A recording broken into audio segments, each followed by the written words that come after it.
여러분 안녕하십니까. 뉴스와이드 시작하겠습니다. 통일교 한학자 총재가 오늘 특검에 출석했습니다. 특검이 통보한 3번의 출석 요구는 거부하고 오늘 나온 겁니다. 한 총재는 아파서 그랬다고 이 부분에 대해서는 답을 내놨습니다. 이유가 있겠죠. 한 총재는 건진법사 전성배 씨와 통일교 정 간부인 윤영호 씨와 관련돼 있죠. 이 흐름은 권성동 의원과 김건희 여사로 연결됩니다. 1억 원과 목걸이 등의 선물 등입니다. 이 인물 중에 한 총재를 제외한 4명은 모두 구속됐습니다. 여기에 있는 저 물음표가 이번 오늘 수사의 핵심이 될 것으로 보입니다. 특히 권 의원은 체포동의안 가결에 스스로 찬성표를 던졌죠. 그리고 구속이 됐습니다. 오늘은 이 부분부터 살펴보겠습니다. 권성동 의원에게 1억 원 전달하신 거 맞습니까? 김건희 씨에게 목걸이와 가방 전달하는 거 이러는데 수고가 많아요. 나중에 들으세요. 왜 특검과 일정 조율하지 않고 일방적으로 조사 날짜 정하셨나요? 권성동 의원 통해서 원정보다 수사 문마하려 했습니까? 원성배 씨 통해서 통일교 현안 청탁하신 거 맞습니까? 통일교 교인들 닉네임 입당 시켰습니까? 왜 오늘 일방적으로 조사 날짜 정하셨습니까? 내가 아파서 그랬어요. 수술 받고 아파서 그래요. 그만 나중에 다 만나서 얘기합시다. 네 분과 이 부분 살펴보도록 하겠습니다. 박원석 전 국회의원, 강성필 더불어민주당 부대변인, 정광재 전 국민의힘 대변인, 윤주진 국민의힘 미디어특위위원 나오셨습니다. 어서 오십시오. 예. 한학자 총재가 오늘 특검에 소환하는 모습을 보셨습니다. 대답 중에 왜 그전에 안 나왔냐는 거에 대해서 아파서 그랬다고 했습니다. 특검이 3번째 출석을 거부하니까 강제수사, 그러니까 체포영장 발부할 수 있다라는 뉘앙스를 비쳤어요. 그러니까 나왔겠죠. 그러니까 통상의 그 피의자에 대한 출석을 3차례 했는데 그럼에도 불구하고 나오지 않으면 그 뒤로는 이제 체포영장 청구 그렇죠. 가능성이 매우 예. 높거든요. 그리고 특검에서 브리핑을 통해서 이렇게 되면 이제 체포영장 청구 가능성이 있다 이 얘기를 하니까 아마 오늘 이제 자진 출석 형태로 출석을 한 것 같아요. 그래서 오전에 나왔는데 여전히 건강상의 문제를 통일교단 쪽에서는 얘기를 합니다. 그래서 오늘 언제까지 조사가 이루어질지 아니면 추가적인 소환이 있을지 요건 좀 미지수입니다. 특검이 아마 오늘 한 번 조사로 그리고 오늘 사실은 특검이 출석을 요구했던 날짜가 아니고 그냥 특검과 상의 없이 협의 없이 본인이 그냥 출두한 거거든요. 그렇죠. 예. 그러니까 기왕에 조사해야 될 피의자니까 조사를 하긴 했습니다만 그렇다고 이후에 그 수사에 대해서도 한학자 총재 측 마음대로 할 수 있는 건 아니고 만약 추가 소환이 필요하다면 특검이 다시 날짜를 지정하지 않을까 이렇게 예상이 되고요. 예. 관건은 이제 그 조사 이후에 구속영장을 청구할 건가 요 여부인데요. 예. 일단 혐의나 아니면 이제 관련자들이 이미 구속이 됐다는 점을 미루어 보면 영장 청구 가능성이 높은데 한 가지는 이제 고령인데다가 본인이 이제 그 건강도 안 좋고 적극적으로 도저히 우려가 없다 이런 거를 어필을 할 것 같아요. 그래서 예. 지켜봐야 되겠습니다만 영장 청구 가능성도 상당히 있다 이렇게 보입니다. 그렇죠. 통일교 측에서는 약속을 지키고자 하는 마음을 헤아려 달라라고 얘기를 했습니다. 이 부분을 계속적으로 부각을 하고 있고 거부하는 게 아니다라는 취지의 입장을 계속 내고 있습니다. 핵심은 이겁니다. 지금 권성동 의원과 관련된 이 1억 원을 전달한 혐의 그리고 김건희 여사에게 백이랑 목걸이를 건네는 혐의 여기에 한학자 총재가 최종 결재를 했느냐 마느냐. 그러니까 강성필 부대님. 네. 저 과정에서 한학자 총재가 어떤 역할을 했느냐인데 그동안 통일교에서는 개인적인 일탈이라고 얘기했거든요. 근데 이제 윤영호 씨가 개인적인 이유로, 개인적인 일탈로 저 일을 벌였다고 하기에는 권성동 의원을 통해서 요구했던 내용들이 좀 개인의 이익과는 좀 상관이 없는 것 같아요. 예를 들어서 유엔 제5사무국 설치라든지 아니면 캄보디아 개발 원조 이런 것들은 통일교와 관련된 일인 것이지 윤영호 개인에게 이득이 되는 건 또 그렇죠. 아닌 것으로 네. 우리가 추측을 할 수가 있지 않겠습니까? 그리고 이제 가장 큰 증거라고 보면 뭐라고 문자를 보냈어요. 작지만 후보님 위에 요긴하게 써달라라는 것은 어쨌든 권성동 의원을 통해서 윤석열 전 대통령 당시 후보가 대통령으로 당선이 된다면 통일교의 전체적인 민원을 해결하기 위한 이런 시도인 것이기 때문에 예. 이것은 윤영호 개인 일탈로 보기에는 너무나도 그 어떤 청탁 내용이 조금 통일교와 너무 가까워 보인다. 그래서 이것을 재판부에서도 또 수사 당국에서도 그렇게 믿지는 않을 것 같다. 이런 예. 생각이 듭니다. 오늘 한 총재가 두 가지 질문에 대해서는 답을 했습니다. 그러니까 혐의와 관련해서는 나중에 한번 들어보시라고 했고 왜 지금 나왔냐에 대해서 아파서 그랬다고 얘기했어요. 오늘 특검이 방금 전에 브리핑에서 엄정하게 처리하겠다고 그랬습니다. 이거는 구속영장 청구 가능성을 거의 기정사실화하는 얘기거든요. 구속영장 청구 가능성은 굉장히 높다고 예. 봅니다. 한학자 총재로서는 본인의 그 인식이 있은 상태에서 윤영호 세계본부장이 이런 관련 지원을 했는지 예. 아니면 본인이 모르는 개인의 일탈이었는지 이것과 관련해서 가장 논쟁이 크다는 것을 누구보다 잘 인식하고 있을 겁니다. 그래서 지금 특검 조사 과정에서도 분명히 자신은 모르는 일이고 그동안 언론에 얘기했던 것처럼 개인적인 일탈이었다라는 주장을 할 수밖에 없을 것이라고 생각이 들고요. 예. 사실 우리가 기업을 하다 보면은 오너가 있고 전문 경영인이 있는 경우가 많죠. 예. 통일교가 일종의 한학자 총재가 오너로서의 지위를 갖는다면 윤영호 세계본부장은 전문 경영인 가운데 한 사람이라고 생각해 볼 수 비유를 있는 하면 거죠. 뭐야? 예, 예. 비유를 해본다면 그 전문 경영인이 본인의 그 교내에서의 지위를 그리고 또 위상을 확대하기 위해서 예를 들어서 뭐 제 UN 5사무국이라든가 캄보디아 ODA 같은 것들을 자신의 성과로 한학자 총재에게 인정받고자 하는 욕구도 있었을 가능성도 있다고 볼 수 있거든요. 그래서 특검이 과연 한학자 총재가 실제로 인식하고 있었는가를 어떻게 소명하는가에 따라서 나중에 구속영장이 청구된다고 하더라도 예. 권성동 의원이나 윤영호 전 세계본부장이 구속된 것과 달리 한학자 총재에 대해서는 다른 판단을 할 가능성도 예. 지금으로서는 열려 있다고 봐야겠죠. 그러니까 윤영호 씨가 이른바 본인의 성과를 자랑하기 위해서 그랬을 가능성도 일단은 있다는 말씀이죠. 그런데 지금 특검에서는 전 비서실장 조사하고 줬다는 사람, 받았다는 사람 모두 구속이 돼 있는 상황이기 때문에 어느 정도는 수사가 거의 돼 있을 것 같다는 생각도 듭니다. 그러니까 이제 그 검찰이나 특검에서 수사를 하다 보면은 단순히 뭐 좋냐 안 좋냐 이런 부분을 넘어서서 언제 어떻게 누구의 지시를 받았고 예. 그것을 어떻게 사후에 보고했는지 아주 꼼꼼하게 조서를 작성을 하거든요. 그리고 이 조서를 토대로 사실은 구속영장 청구했을 당시에도 재판부가 이 혐의가 얼마나 지금 구체적으로 소명이 되어 있는지도 판단하기 때문에 예. 사실 윤영호 본부장이나 권성동 의원의 진술이 얼마나 구체성이 있는지가 사실은 이제 한학자 총재에 대한 구속 여부를 결정짓는 중요한 변수라고 보입니다. 다만 아까 말씀하신 대로 사실은 그 가능성도 배제할 수는 없습니다. 예를 들어서 정말 일이 잘 되게 하기 위해서 한학자 총재가 모르는 상황에서 내부적으로 그동안 해왔던 관행대로 했던 일이었다. 근데 또 그러기에는 사실은 1억 원이라고 하는 돈은 좀 액수가 크거든요. 예. 또 뭐 사진을 찍는다든지 또 그 사진에 나온 그 돈이 관봉권 다발이었다. 이런 의혹도 지금 예. 제기되고 있기 때문에 한학자 총재가 전혀 모르는 상태에서 이루어진 일이다. 이렇게 보기에는 사실은 일반 국민들은 조금 납득하기 어려울 거라고 저 생각을 합니다. 그러니까 방금 윤 의원께서 말씀하신 부분이 강성필 부대. 네. 굳이 사진을 찍어놓고 메모를 남기고 이거는 개인적으로 그 일을 벌였다면은 그럴 가능성이 낮은데 누군가에게 보여주기 위한 거 아니냐는 추측이거든요. 그렇죠. 그러니까 우리 정광래 대변인께서 말씀하셨던 것처럼 윤영호 본부장이 이 교내에서 본인의 입지를 더 탄탄하게 만들기 위해서 했을 수도 있습니다. 예. 그런데 제가 그렇게 보지 않은 이유는 두 가지가 있는데 첫 번째는 본인이 아까도 제가 말씀드렸지만 작지만 후보님을 위해 요긴하게 써주세요라고 문자를 보낸 이유는 본인이 배달 사고를 내지 않았다는 것을 교단에게 알려주고 싶은 증거를 남긴 거라고 생각하거든요. 예. 그러니까 본인이 주도적으로 했다면 굳이 증거 남길 필요가 없는 건데 본인도 지시를 받았기 때문에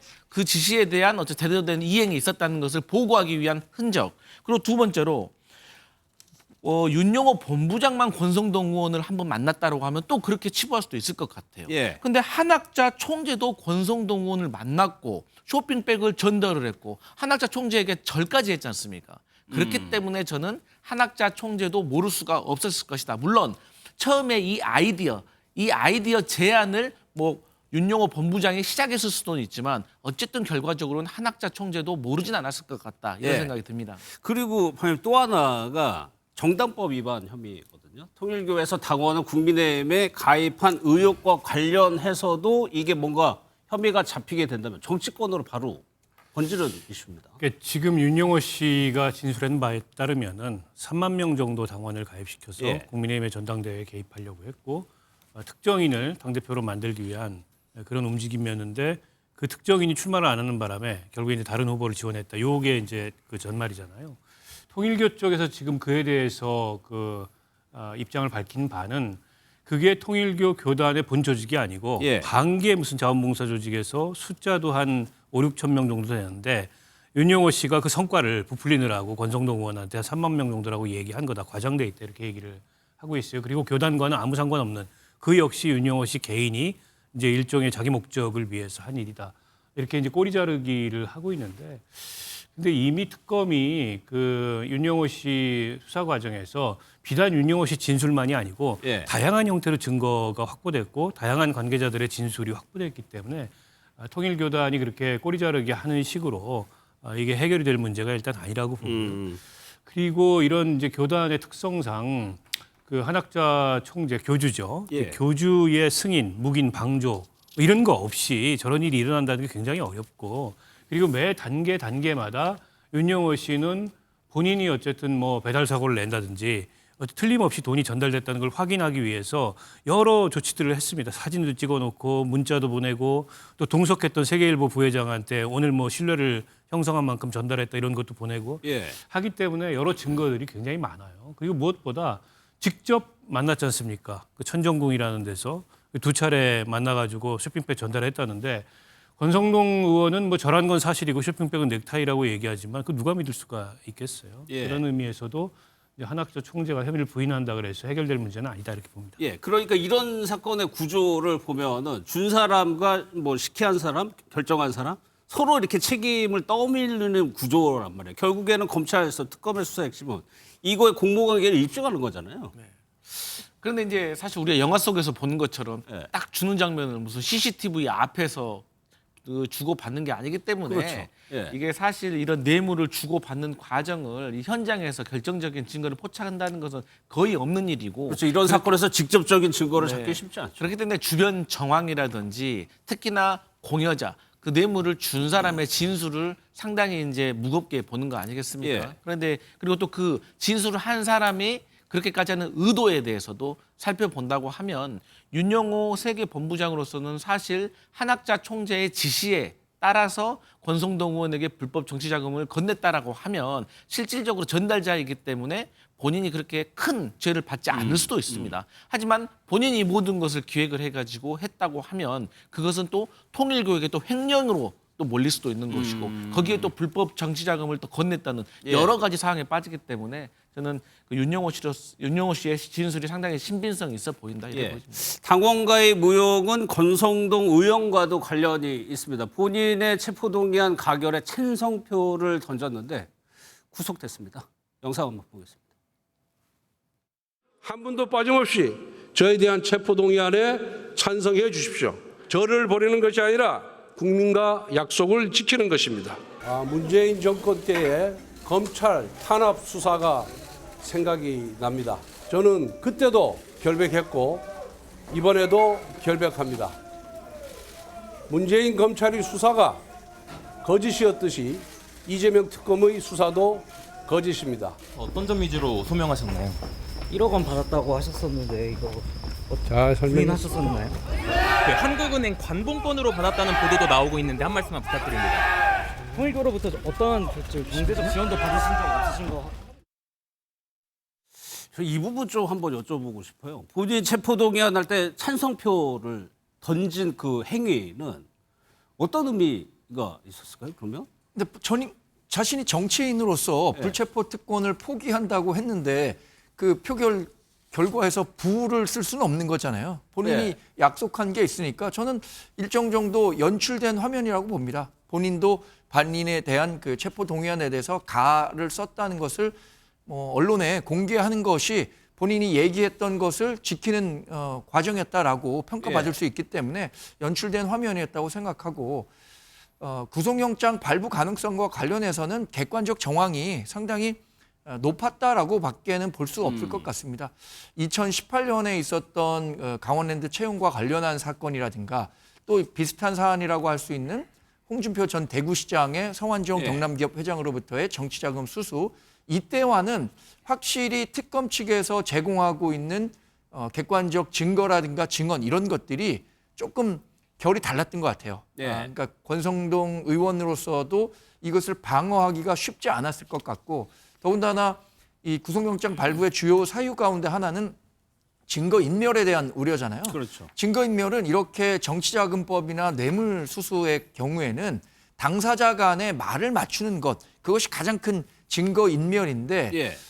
지난번에 윤영호 전 본부장과 전화통화를 본인의 보좌진 전화를 통해서 하려고 했었던 것, 이런 것들을 특검이 재판부에 굉장히 열심히 설명했을 것 같아요. 예. 그렇기 때문에 증거인멸의 우려가 있고 구속의 사유가 상당하다라는 점을 어필했을 것이라고 보는데 예. 그래서 구속영장이 발부되지 않았나? 이렇게 사후적으로 평가해 볼 수는 있겠습니다. 그러니까 정광재 대변인이 앞서 얘기했던 사례하고 지금의 권성동 의원 사례하고 그러니까 정황 증거라고 할까요? 이런 것들이 굉장히 많고 구체적이었어요. 그러면 권 의원이 이렇게 자신감을 표현한 것이 결국에는 정치적 탄압으로 몰아가기 위한 포석이었을까요? 구속영장이 발부된 직후에도 SNS에 메시지를 냈는데 예.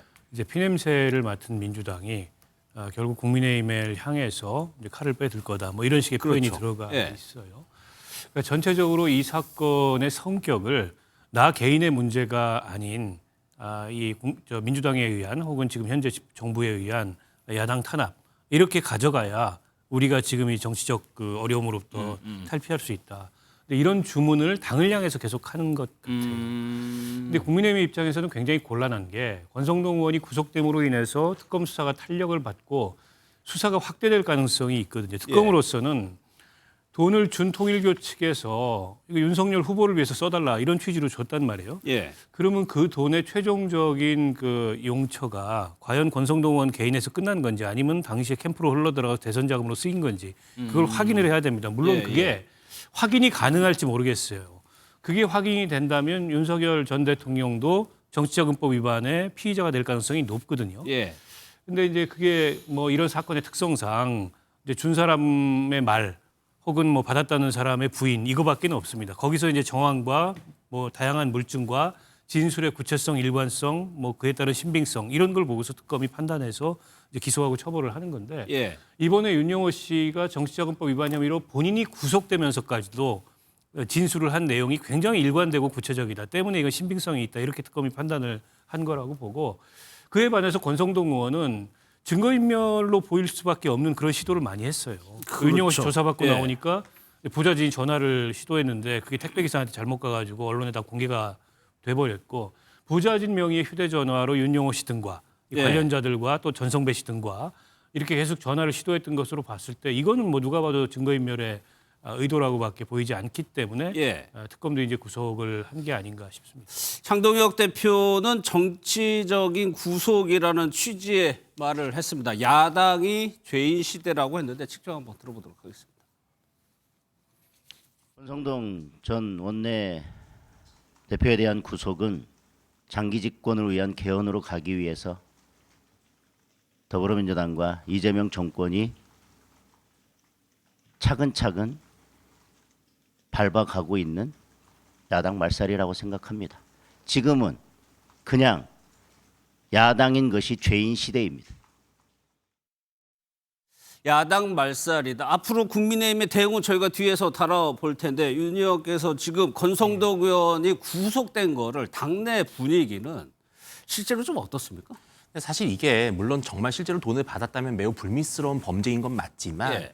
어떻게 보면 최초의 특검이 출발했던 어떤 목적과 취지에서는 어떻게 보면 별건의 수사로 사실 볼 수 있는 부분도 있는 것이고 그리고 이게 과거에 이재명 야당 대표 시절과 좀 비교를 해본다면요.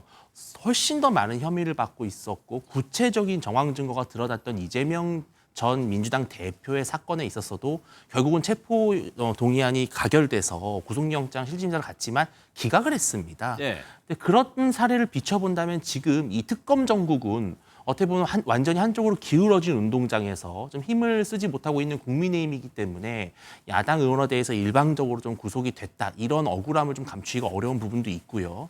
또 본인이 직접 본인의 체포동의안에 찬성하면서까지 나의 결백을 입증하고 결백을 호소하고 있는 권성동 의원에게 굳이 도주의 우려나 증거의 인멸의 우려를 좀 이유로 구속할 필요가 있었겠느냐 이런 어떤 좀 원칙적인 문제 제기인 것 같습니다. 예.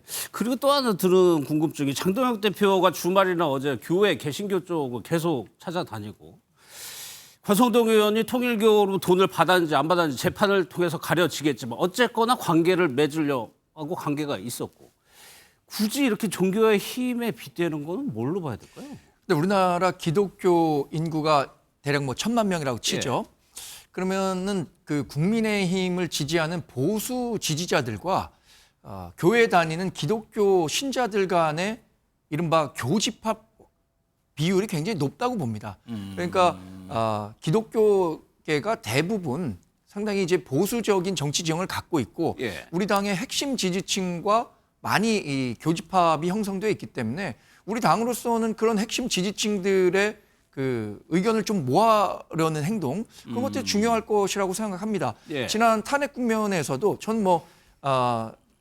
전 누굽니까 전한길 씨 말고 전광훈 목사, 전광훈 목사 같은 이렇게 뭐 아스팔트 극우 세력이라고 하는 분들은 차치하고라도 지난 탄핵 과정에서도 그 기독교 단체를 중심으로 자유민주주의 체계를 지켜야 한다라는 그런 애국심 갖고 아스팔트로 나오신 분들이 꽤 많거든요. 그러니까 그런 분들의 핵심 지지층을 좀 결집하려는 의도 저는 장동혁 국민의힘 대표의 행보에서는 그렇게 읽었습니다. 그러면 실제로 이런 종교 통일교 같은 뭐 실제 그것도 뭐 수사를 통해서 밝혀지겠지만 그런 게 뭐 전당대회라든가 이런 게 도움이 되나 보죠, 그게? 도움이 되니까 하겠죠. 어쨌든 이번에 그 권성동 의원이 그 정치자금법을 위반해서 돈을 받은 것과 별개로 통일교와 국민의힘 간에 뭔가 이게 수상한 유착 이런 것들에 대한 의혹이 굉장히 커졌잖아요. 근데 이제 이 뿌리를 거슬러 올라가면 과연 이게 이제 어디까지 가느냐 이런 것도 굉장히 궁금하고요.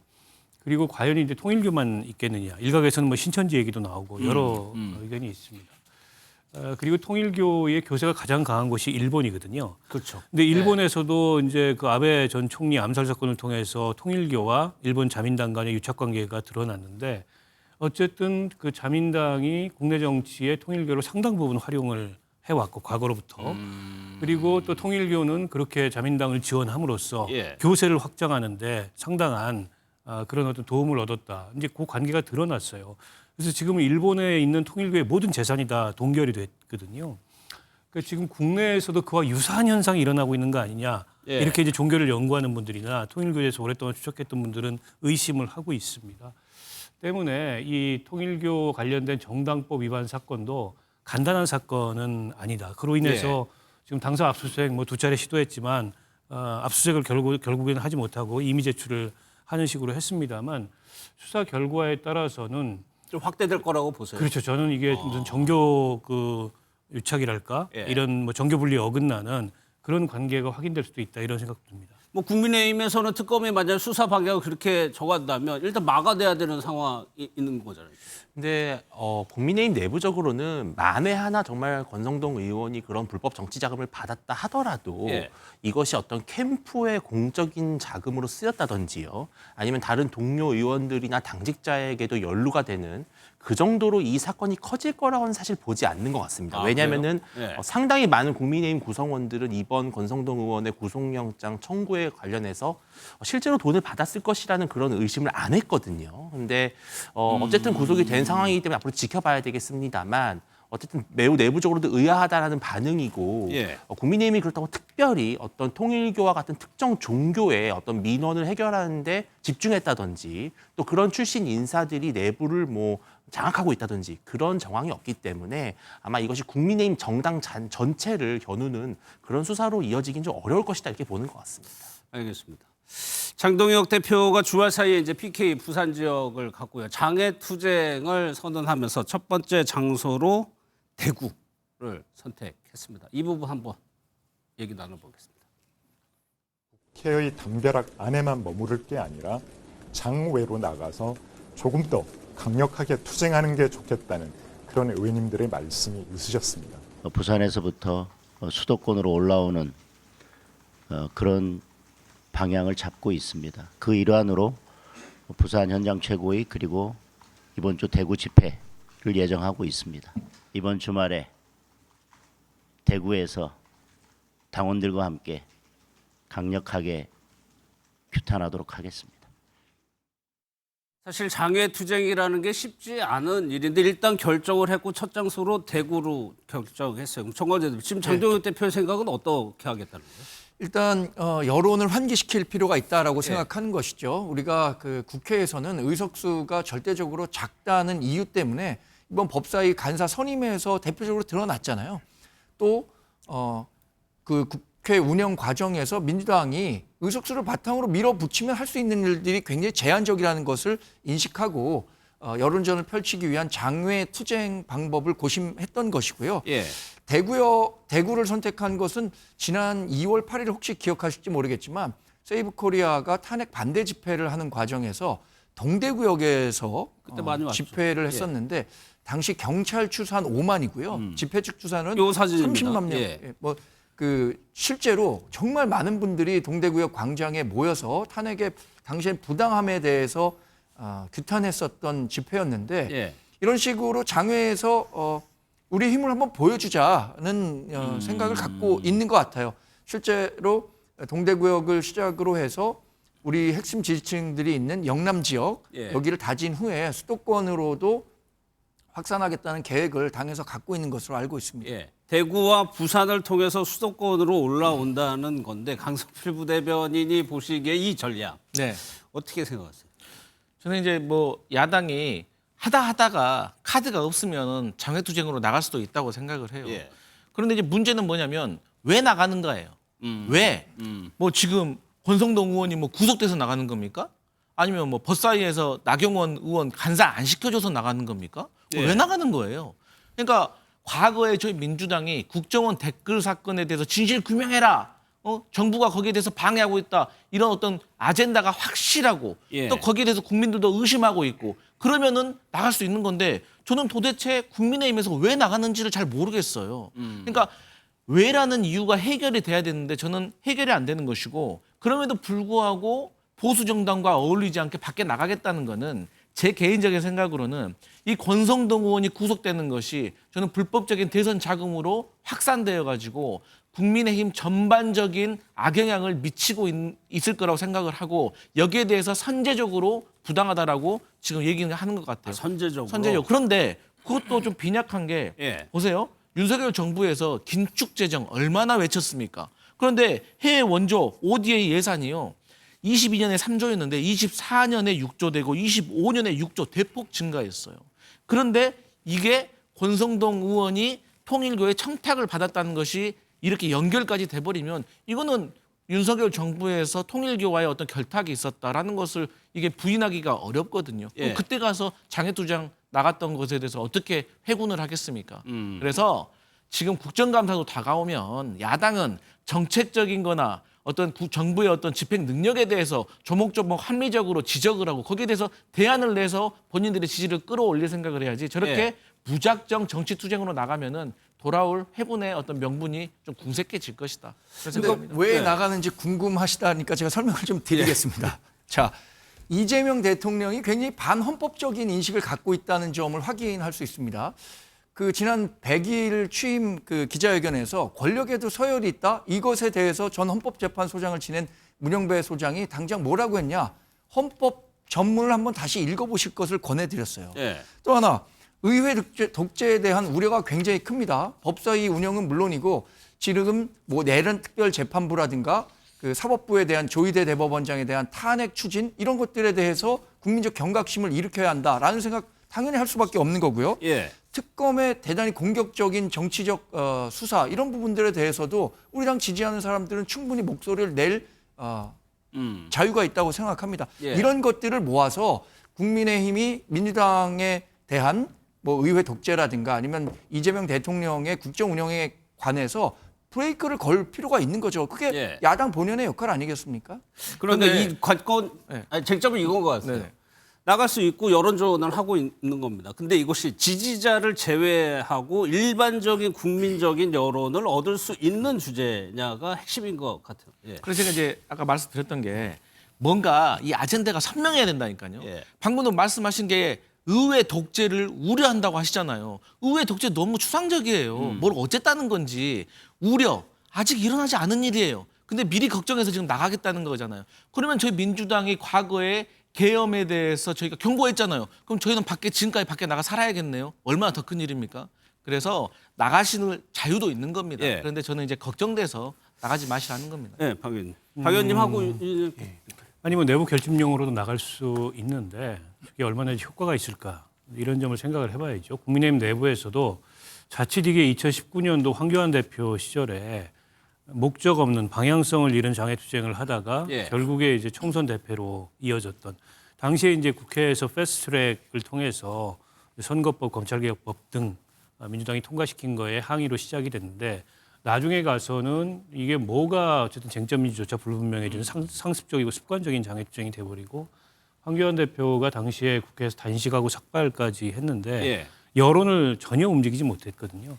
이게 지금 국민의힘은 국민 여론이 어디에 와 있는지를 잘 살펴야 됩니다. 그 지지층들은 호응할 수 있어요. 그리고 지지층들은 모일 수 있는데 그건 뭐 장애투쟁이 아닌 다른 방식으로 하더라도 그 정도의 결집은 일어나는 거지만 부작용이 발생할 수 있는 요소는 지난번에 국회에서 그 집회를 할 때도 윤 어게인 슬로건이 등장을 했습니다. 예. 결국 2019년도 장애투쟁을 할 때도 전광훈 목사와 같은 그런 태극기 세력이 바로하면서 애초의 목적은 사라지고 그야말로 습관적인 그런 어떤 극한 투쟁이 돼버렸거든요. 이번에 더군다나 윤 어게인을 외치는 사람이 당 지도부에까지 들어와 있는 마당에 예. 장애투쟁을 하게 되면 그걸 막을 수 있느냐. 즉 합리적인 어쨌든 야당으로서 견제와 비판의 구호만 그 장애투쟁에서 울려 퍼지겠는가. 결국 전한길 씨나 정광훈 목사 같은 사람들한테 다시 판을 깔아주고 다시 윤 어게인과 같은 그런 국민 여론과는 굉장히 동떨어진 구호가 광장에서 울려 퍼지는 그런 무대를 당이 나서서 깔아주는 거 아니냐 이런 우려거든요. 당장 내년 지방선거에 미칠 영향도 이제 그런 점을 고려한다면 가뜩이나 지금 선거가 어려운데 그럼 수도권 선거 못 치른다. 이게 이제 수도권에 있는 이 장애투쟁이나 이런 걸 걱정하는 원외위원장들이나 예. 의원들이나 이런 분들의 생각이거든요.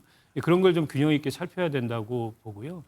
이제 무엇보다 2019년도와 같은 상황이 되지 않으려면 장외투쟁을 통해서 얻고자 하는 목적이 분명해야 됩니다. 과거에 박근혜 대표 시절에 사립학교법 또 국가보안법 뭐 등등에 대해서 그렇죠. 반대하는 장외투쟁을 예. 했어요. 45일간. 그때 결국에 노무현 대통령이 물러섰습니다. 그랬죠. 그리고 나서는 바로 장외투쟁을 접었고 당시에도 뭐 대형 교회나 이런 보수 세력들이 동원은 됐습니다만 예. 지금처럼 뭐 지금 윤 어게인 같은 그런 비합리적이고 비상식적인 구호가 나오지는 않았어요. 예. 굉장히 절제된 장외투쟁을 했다는 거예요. 그게 아니라면은 제가 보기에는 목적도 없고 방향도 불분명한 그야말로 이제 거리에서 과격한 구호만 울려 퍼지는 예. 그런 장외투쟁이 될 가능성이 높고 그거는 국민의힘의 이미지를 훨씬 더 부정적으로 만들 가능성이 크다 이렇게 봅니다. 예. 윤 하나 더 2019년도에 대한 기억이 조금 잘못되어 있는 부분이 있는데요. 그 당시에 조국 사태 당시에 광화문 광장에 쏟아나왔던 수많은 국민들 때문에 결국은 조국 장관이 물러났고 문재인 정부의 지지율에도 균열이 발생을 했었죠. 장애투쟁이 전혀 효과가 없었던 것은 아니라는 점을 좀 말씀을 드리고 싶고요. 이번에 아젠다 분명합니다. 지금 윤 어게인도 아니고 권성동 의원 건도 아니에요. 예. 내란특별재판부 조희대 대법원장 사퇴 요구, 그다음에 법사위 간사 찍어내기 이런 지금 광범위하게 벌어지고 있는 독재와 관련된 행위들에 대해서 많은 국민들이 지금 우려를 느끼고 있고요. 특히 지금 사법부에 대한 탄압은 일반 국민들, 특히 중도층에서도 우려하는 부분입니다. 여기에 대미 협상까지 지금 난항을 겪으면서 이재명 정부의 지지율에도 지금 적신호가 켜지고 있는 상황이거든요. 이런 모습들에 대해서 국민들은 충분히 우려하고 있는 것이고 예. 충분히 대구나 부산과 같은 더욱더 국민의힘에 좀 견고한 지지층이 있는 지역들을 중심으로 장외투쟁을 한다. 다만 장외투쟁만 하면 안 되겠죠. 예. 정기국회가 있기 때문에 국정감사도 들어가고 예산도 들어가면서 적절히 또 국민들의 거리에 그런 국민들의 민심을 모으는 그런 저는 모멘텀도 필요하다고 생각을 합니다. 예. 그러다 보니까 지금 국민의힘 내부에서는 강경보수들의 그런 깃발과 구호는 좀 금지한다는 것이 이것이 어떻게 보면 그 집회에 참석하는 단체라든가 인물들을 보면 윤어게인이랑 연결되면 국민의힘으로서도 부담이 될 수밖에 없잖아요. 당연한 말씀입니다. 그러니까 우리가 장애투쟁을 택할 수밖에 없는 이유는 그것이 우리가 갖고 있는 최후의 정치적 의사표현이라고 생각하기 때문에 예. 하는 거예요. 그럼 그걸 통해서 얻는 것이 더 많아야 하는데 이렇게 일부 뭐 윤어게인이라든가 부정선거와 관련한 그 중도 세력들이 도저히 수긍할 수 없는 구호들로 도배가 된다면 그 장애투쟁을 하는 정치적 손익을 계산해 봐야 할 거 아닙니까? 예. 우리가 얻는 게 더 많아야 할 텐데 그것을 통해서 오히려 중도층으로부터 더 외면받는 상황이 발생하는 일이 있어서는 안 되기 때문에 이런 강경한 목소리들을 주장하는 사람들과는 거리 두기를 통해서 정말로 국민의 민심을 움직일 수 있는 수준의 장애투쟁을 하겠다는 게 예. 지금 당 지도부가 갖고 있는 생각이죠. 하나만 더 여쭤볼게요. 이제 대구하고 부산하고 수도권으로 올라온다는 거잖아요. 정관진 대표께서. 네. 실제로 수도권의 지역구로 있거나 당협위원장을 하시는 분들은 우려하거나 이런 분위기는 없습니까? 아까 박원석 의원님 말씀하시는데 동감하는 분도 있죠. 예. 2019년에 장애투쟁이 우리가 얼마나 많은 성과를 그때 거둘 수 있었는가. 물론 조국 사태 때는 정말 100만 인파가 광화문에 모여서 조국 전 장관을 끌어내리고 그것이 2022년 결국에는 대통령 선거에서 예. 이길 수 있는 예. 밑거름이 됐다고 생각할 수도 있습니다. 그러나 당장 2020년 선거에서는 우리가 참패했거든요. 그러니까 여론을 우리가 얼마나 우리 편으로 끌어들일 수 있는가가 가장 큰 관건이라고 생각하고요. 아까 윤주진 의원님 말씀하신 것처럼 민주당이 일방적으로 추진하고자 하는 그 정책, 뭐 법안 이런 부분들에 대한 경각심을 국민들께 끊임없이 제시할 수밖에 없다고 생각합니다. 그 중에 하나가 조희대 대법원장 사퇴 압박을 그만두게 하겠다 이런 것도 들어가 있죠. 6시예요. 조희대 대법원장이 이제 퇴근길 인사를 통해서 여기에 대해서 입장을 낸다고 하는데 글쎄 일단 그 부분은 두 가지입니다. 그 사퇴 요구하는 거에 대해서 직접적인 입장을 낼지 하고 어제 대정부 질문 과정에서 나왔던 의혹에 대해서 해명을 할지 두 가지인데 일단 글쎄요. 조희대 대법원장 강성규 네. 입장을 내는 것이 어떤 방향으로 내느냐에 따라서 정치권도 당연히 이제 영향을 받을 수밖에 없거든요. 근데 이제 전 조희대 대법원장이 오늘 아침에는 예. 그 촬영을 불가한다고 대법원에서 알렸거든요. 예. 그러니까 어제 어떤 일이 있었냐면 민주당의 부승찬 의원이 이제 대정부 질의에서 이 조희대 대법원장이 윤석열 전 대통령이 파면되고 3일 후에 부적절한 수상한 만남이 있었다라는 것을 알렸죠. 그런 제보가 있었다. 근데 그 제보 내용에 따르면은 조희대 대법원장, 한덕수 전 국무총리, 정상명 그리고 김충식 씨까지 4명이 모였다는 거예요. 그러면 조희대 대법원장과 한덕수 전 국무총리, 정상명 전 검찰총장 이분까지는 이해를 하겠어요. 예. 그런데 김충식 씨는 뭡니까? 이분이 뭐 법조인도 아니고 이분 저희가 알려지기로는 김여사 어머니하고 관련된 분이고 윤석열 전 대통령의 장모 최은순 씨의 측근으로 알려져 있거든요. 예. 그러니까 이 만남이 그러면 결국에는 윤석열 전 대통령이 파면된 이후에 이재명 당시 야당 대표에 대한 파기환송과 관련된 내용이 아니겠냐. 라는 의심을 할 수밖에 없는 것이고 또 그런 내용이 있었다는 제보거든요. 예. 그래서 여기에 대해서 오늘 아침에 입장을 밝힐 걸로 생각했는데 밝히지 않았어요. 그런데 이 이슈가 오늘 계속 확장이 되고 있거든요. 예. 여기에 대해서 조희대 대법원장이 저는 출퇴근길에 입장을 밝힐 수밖에 없는 처지에 이르렀다. 그렇게 생각합니다. 그러면 이 부분 한번 어제 부승찬 의원이 제기한 의혹을 직접 들어보고 이 부분 한번 짚어보도록 하겠습니다. 4월 7일경에 한덕수, 정상명, 김춘식 그리고 조희대 대법원장이 만났다는 제보가 있었습니다. 조희대 대법원장이 무슨 얘기를 했냐? 이재명의 사건이 대법원에 올라오면 대법원에서 알아서 처리한다. 이 발언을 윤석열에게도 했다고 하는 제보가 워낙 충격적인 내용이어서 사실은 저도 진위가 명확하게 밝혀지는 것이 낫겠다 하는 생각이 지금 말씀을 들으면서 들었습니다. 는 부승찬 의원의 의혹 제기했는데 여기서 이 내용이 거의 다죠. 네. 네. 그러니까 얼마나 황당한 제보 내용입니까? 지금 강성필 부대변인도 얘기하잖아요. 거기에 왜 김충식 씨가 들어가느냐. 예. 김충식 씨가 들어갈 이유가 전혀 없거든요.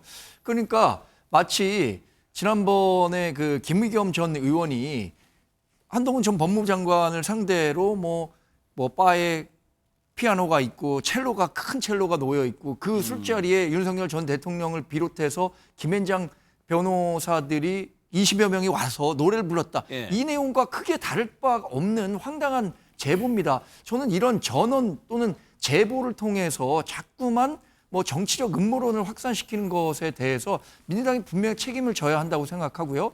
이것과 관련해서 분명히 조희대 대법원장이 오늘 퇴근길에 이야기를 할 겁니다. 예. 조희대 대법원장이 그런 김충식 씨를 포함해서 만났을 만한 계기가 전혀 없었을 것이라고 생각하고요. 천대엽 법원행정처장이 사실 이 논란이 처음 나온 게 아니에요. 이미 서영교 의원이 한번 제기했었던 내용을 거의 비슷한 수준에서 리바이벌 한 건데 당시에도 그 천대엽 법원행정처장이 하늘이 두 쪽 나도 조희대 대법원장 그럴 뿐이 아니다라고 이 답변을 했었던 걸 제가 똑똑히 기억하고 있거든요. 예. 그러니까 만약에 이런 그 제보가 있었다면 정말 그 제보가 사실과 얼마나 부합한지에 대해서 민주당 스스로 체크해보고 이런 얘기를 해야 되는데 예. 이것에 대한 정치적 책임 어떻게 질 겁니까? 만약에 사실이 아니라면? 일단은 4명인데 한덕수 전 총리 같은 경우에는 조희대 대법원장과 친분도 없고 만난 적이 없다라고 입장을 냈어요. 예. 근데 국민의힘에서 과거 우리 청담동과 관련해가지고 지적하시는 거는 저희 민주당이 겸허하게 받아들이고 다음 새겨야 될 부분이 분명히 있습니다. 예. 그런데 저희가 과거에 이 계엄과 관련해가지고도 경고했잖아요. 근데 사실로 계엄할 됐잖아요. 것이다. 왜 그거는 빼시는 거예요? 예. 그렇기 때문에 저희도 나름대로 제보를 받았고 서영교 의원이 오늘 밝힌 바에 따르면 보수 쪽에 민정에 계셨던 보수 정부의 민정에 계셨던 분으로부터 제보를 받았다고 오늘 서영교 의원이 인터뷰에서 밝혔거든요. 네. 그래서 말씀하신 것이 맞긴 합니다. 지금 완벽히 밝혀진 건 없습니다. 하지만 충분히 이 부분에 있어서는 우리가 조사를 해봐야 될 필요성은 있다.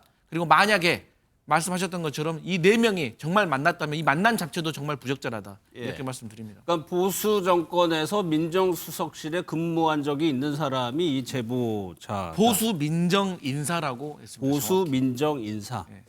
일단은 조희대 대법원장이 이 부분에 대해서 입장을 낼 가능성이 높고 혹시 사퇴 관련해서도 낼까요? 더 나가가지고?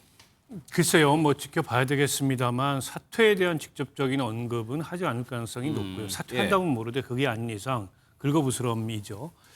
다만 그 어제 제기된 의혹에 대해서는 분명하게 입장 표명을 저는 해야 될 필요가 있다고 보고요. 예. 또 그 진위가 확인이 돼야 되겠죠. 만약에 만에 하나라도 사실이라면은 굉장히 부적절한 시기에 굉장히 부적절한 만남이라고 보고 그 만남의 실체가 뭐였는지 규명이 돼야 된다고 생각을 합니다. 저는 오늘 조희대 대법원장이 기왕의 입장 표명을 하는 김에 예. 지금 어쨌든 사법부의 신뢰성에 대해서 이런저런 문제 제기들이 이루어지고 있고 급기야는 대법원장 물러나라 또 뭐 탄핵 얘기까지 나오고 있고 이런 상황이에요. 그런데다가 이제 내란 전담재판부 얘기도 나오지 않습니까? 결국 지금 진행되고 있는 내란 재판에 대해서 이제 국민적 관심도 굉장히 크고 국민적 우려도 있어요. 그 점에 대해서는 재판의 신속성과 공정성에 하등의 차질이 없도록 만전을 기하겠다. 법원도 국민적 우려에 공감하고 있다. 이런 정도의 입장 표명을 해줘야 된다고 생각합니다. 그래야 지금 일각에서 나오고 있는 우려를 조금이나마 불식시킬 수 있는 그런 정도의 언급이라고 생각하고요. 예. 물론 뭐 본인의 진퇴 문제 이런 거는 얘기하는 게 쉽지 않겠죠. 그거는 사법부 전체 위상이 걸린 문제이기 때문에 정치권에서 그걸 주장한다 그래서 그걸 수용하기도 어렵고 입장 표명을 하기도 좀 어렵다고 보는데 다만 이 내란 사건에 대한 재판은 우리 헌정 체제에 있어서 매우 중요한 그런 재판이기 때문에 예. 그에 대한 국민적 우려를 불식시킬 책임은 저는 조희대 대법원장과 사법부에 있다 이렇게 생각합니다. 예. 대법원장이 각급심에서 이루어지고 있는 재판에 대해서 왈가왈부하고 개입하고 지시하는 것 자체가 사법부의 독립성 파괴입니다. 우리 법은 1심이든 2심이든 대법심이든 그 판사에게 법정에 대한 모든 관할권을 인정하고 그 다음에 그 재판이 잘못됐을 때는 2심에서 뒤집는 3심제를 운영하고 있어요. 예. 이 취지를 우린 존중해야 되고요. 지금 제보를 말씀을 하셨는데요. 저는 이런 제보가 있으면 구체적으로 누구에 의해서 어떤 제보인지를 민주당이 좀 밝혀주셨으면 좋겠어요. 아니 그랬으면 계엄도 막을 수 있었던 거 아니었겠습니까? 그리고 이번에 이 부승찬 의원이 말씀하신 내용 사실이라면요. 이거는 대정부 질문에서 말씀하실 게 아니라 바로 특검에 가서 자료로 제출을 해야죠. 예. 근데 특검도 별로 이렇게 묵묵부답인 거 보면 이게 좀 실체가 없어 보이는데 제보를 그냥 말씀만 하지 마시고 진짜 내용을 좀 말씀해 주셔라. 그래야 우리 사회가 정말 이 제보를 듣고 문제가 된다면은 질문을 해야 되겠죠. 그런데 이렇게 아주 모호하게 그냥 의혹을 제기하는 수준만 나올 때마다 일국의 대법원장이 나와서 해명해야 된다면은 그 사법부가 제대로 돌아가겠습니까? 저는 그런 부분까지 고려한다면 지금 민주당의 이런 무리한 의혹 제기가 오히려 혼란만 부추기고 있다고 생각을 합니다. 그럼 강철 부대님, 지금 의혹을 사실관계를 파악할 수 있는 방법이 뭐가 있나요? 달리 방법이? 저는 개인적으로 지금 부승찬 의원이 이 정도의 제보 내용에 대해서 얘기를 했으면 저는 수사 당국에서 여기에 대해서 인지를 하고 수사에 착수할 수도 있다고 생각합니다. 근데 이제 국민의힘에서는 아니 제보를 받았다면 처음부터 끝까지 다 얘기를 해라 이렇게 말씀하시잖아요. 아니 알면 말 안 했겠습니까? 그런데 이 제보의 수준이라는 게 제가 생각했을 때는 얼개가 다 나온 거 아니겠습니까? 특정한 날짜가 있고 그 만남에 배석했던 사람들이 정확히 이름이 나와 있고 또 거기에서 조희대 대법원장이 했던 워딩이 나와 있지 않습니까? 뭐 더 이상 뭐 얼마나 더 정확하게 얘기하면 그때 뭐를 먹었는지 뭘 마셨는지 이것까지 얘기하라는 겁니까? 그래서 이 정도가 나왔으면 저는 수사 당국에서 수사를 해볼 필요가 분명히 있다. 그리고 우리 정광재 대변인께서 말씀하셨던 것처럼 그 부분에 있어서 쉽게 말해서 진짜 헛소리였다. 그러면은 또 책임을 져야 될 부분도 분명히 있다. 하지만 그 여당의 국회의원으로서 이 정도 충분히 제보 받았다면 얘기할 수 있을 것 같습니다. 일단은 참석자가 4명이라는 겁니다. 한덕수 전 총리, 조희대 대법원장, 정상면 전 검찰총장, 그리고 김충식 씨. 저희 MBN 취재진이 김충식 씨를 좀 입장을 들었다고 하는데 뭐 이 내용은 저희 뉴스칠 시간에 아마 보도가 될 것 같습니다. 이런 상황에서 조국 혁신당에서 대법원장에 대해서 탄핵안을 준비해뒀다. 그러니까 민주당보다 지금 한 발 더 나가고 있는 겁니다. 조국 위원장의 얘기를 직접 들어보겠습니다. 대법원은 대선이 진행 중인 상황에서 이재명 대선 후보를 제거하기 위한 시도를 감행했습니다. 조희대 대법원장은 지금이라도 국민 앞에 해명하고 사과해야 합니다. 그리고 스스로 거취를 고민하는 것이 맞습니다. 이를 거부한다면 국회가 나설 수밖에 없습니다. 조국혁신당은 이미 조희대 대법원장에 대한 탄핵 소추안을 준비해 두었습니다. 이 부분이 어떤 걸 의미하고 어제 박지원 의원이 이 방송에 나와서 한 얘기가 조국 혁신당에게 더 과감한 사법 개혁안 같은 거를 먼저 혁신당에서 띄우는 것도 하나의 방법이다라고 얘기를 했거든요. 그런 맥락일까요? 그러니까 뭐 민주당의 해결사 역할을 좀 혁신당이 해달라. 민주당이 직접 꺼내기 어려운 얘기, 정치적으로 다소 무리한 얘기 이런 걸 혁신당은 상대적으로 부담이 덜하니 더 과감하게 얘기해달라. 뭐 이런 주문이고 뭐 오늘 조국 그 비대위원장의 반응도 그런 주문에 부응하는 그런 반응인데요. 그러니까 조희대 대법원장 탄핵 얘기가 처음 나온 건 아니죠. 그렇죠. 지난 그 이재명 당시 대표 선거법 위반 사건 파기환송 직후에 얘기가 나왔었는데 판결에 대해서 이걸 이제 탄핵을 하는 게 과연 이게 인용 가능성이 있느냐 이래서 이제 접었던 카드인데 다시 지금 꺼내드는 거거든요. 저는 이렇게 생각합니다. 물러나라고 정치적 압박을 통해서 법원을 그리고 이제 대법원장을 압박하는 것보다 차라리 헌법법률을 위반한 혐의가 분명하면 탄핵 소추하는 게 맞다. 그게 훨씬 더 깔끔한 해결책이라고 봅니다. 다만 후폭풍은 감당해야 됩니다. 그러니까 우리 헌정사에서 대법원장을 탄핵 소추했던 적이 한 번 있었습니다. 근데 당시에 이제 기각이 됐거든요. 근데 이번에 만약에 한다면 두 번째인데 기각되면 그에 대한 정치적 책임은 져야 되는 거죠. 때문에 민주당도 쉽사리 탄핵 얘기를 당론이나 이렇게 꺼내지는 못하는 거고 뭐 조국혁신당 등등 통해 가지고 의제로 띄우는 건데 막상 거기까지 나가지는 저는 않을 거라고 보고 왜냐하면 이게 어찌됐든 저도 정치적 개입의 의도를 의심합니다. 조희대 대법원장이 너무 이례적으로 보통 한 뭐 700일 이렇게 걸리는 상고심을 39일 만에 파기환송한 거 분명히 정치적 의도가 있었다고 보고 정치적 중립성에 문제가 있다고 보는데 어쨌든 판결에 대해서 이거를 이제 탄핵의 사유로 가져가는 게 과연 현재 우리 헌법 체제 내에서 인용 가능성이 있을까 그런 점에서 그렇게까지 무리는 안 할 걸로 보는데요. 저는 거듭 말씀드리지만 대법원장을 향해서 정치적으로 물러나라는 압박 지금까지 어떤 정부 여당에서 집권 여당도 그런 걸 해본 적이 없는데 그걸 통해서 물러나도록 하는 것보다는 차라리 헌법법률 위반이 분명하다면 탄핵을 추진해라라는 말씀드리고 싶습니다. 그러니까 강성필 부대 실제로 민주당에서도 탄핵을 거론은 하고 있지만 실제로 탄핵안을 상정해서 처리는 되겠죠. 그러면 헌재로 다시 가야 되는 거니까 헌재 결정이 확신하거나 이렇게 명확하거나 그러지 않으니까 조금 뭐 부담스러운 측면이 실제로 좀 있어요. 저는 아직은 그 사퇴 요구하는 것에 대해서는 많은 의원들이 공감을 하고 있지만 탄핵에 대해서는 아직 공감대가 형성되어 있지 않다고 생각합니다. 제가 느끼기로는.